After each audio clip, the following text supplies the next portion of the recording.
سواء كنتي في الشرق سواء كنتي في الغرب، ياك الحرف واحد والحكاية وحدة. وتعالى يا ناس، تعالي يا ديك سوقنا سوق الخير، لا فيها لا تهدير ولا تبدير. تعال قول لي، تعال قول لي ونصنت ليك، تعال دوي تلقى ودني قريبة ليك. تعال يا داك، تعال يا ديك، اجي ونتلمو، قول حكيتك نقول حكيتي، قول اش بيك نقول اش بيا. تعال يا داك، تعال يا كمال، تعال يا كمال، اجي يا ليلى.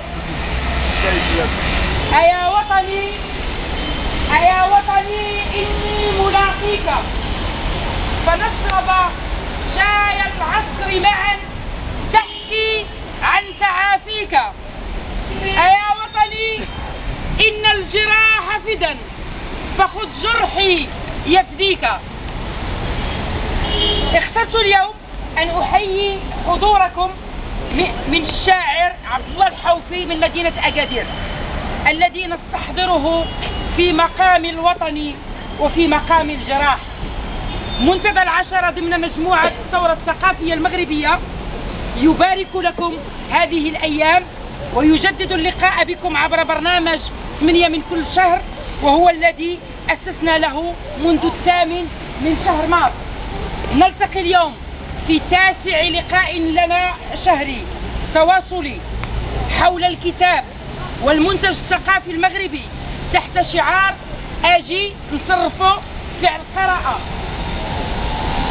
كي نجدد إصرارنا على فتح أفق التنوير والتغيير من أجل مغرب لن يكون ممكنا إلا بنا جميعا، من أجل الإنسان المغربي الذي نؤمن ونوقن بسوقه الدائم للسلم والأمن والتعايش، وبحقه اللامشروط في الحرية والكرامة والعدالة الاجتماعية.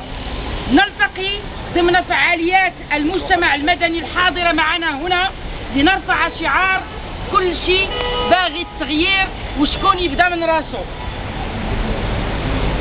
ولنؤكد أن الطريق إلى المستقبل يبدأ من هنا، ويبدأ بكم سكان هذه المدينة المبتورة أحلامها، ويبدأ من أجلكم جميعا كي نكون واحدا بتعددنا ومتعددين بوحدتنا.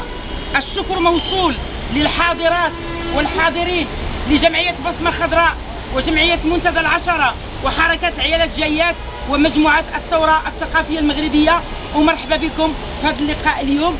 كما تعلمون مع 1:30 عندنا واحد البرنامج ديال مسرح الشارع أو الحلقة، اللي هو غادي يكون عبارة عن مداخلات وقفشات حول موضوع زواج القاصرات، وتحديدا حول بعض التعاليق ديال السيد وزير التعليم الوفاء على الطفله في الحادثه اياها اللي نقلتها لنا هذا الاسبوع الجرائد الوطنيه، واللي كتقول ما مفاده ان سعادته في جوله ديالو في مدينه مراكش لم يتورع انه يقول لواحد الدريريه بركه في الطاوله ديال القسم اش كديري انت هنايا مازال راه خصك غير الراجل. حنا كنقولوا بانه الخطاب التداعيات ديالو هي من الخطوره بمكان وتستوجب منا دائما الوقوف عندها. كنقولوا بان تداخل المصطلحات والافكار كيشكل اشكاليه في التواصل بين المسيرين او المهتمين بالشان العام او لا بالشان الخاص وبين المواطن المغربي. تنحييكم مره اخرى، وتنقول للسي سعيد هيدمي المسرحي ديالنا والعضو ديال المجموعه ديال الثوره الثقافيه باش يقدم لكم واحد المقطع من مسرحيه او من قصيده شعريه للشاعر محمد عزيز بن سعد، زهراء ام الخير. اذا نخليكم مع زهراء ام الخير واعود بعد لحظات. شكرا.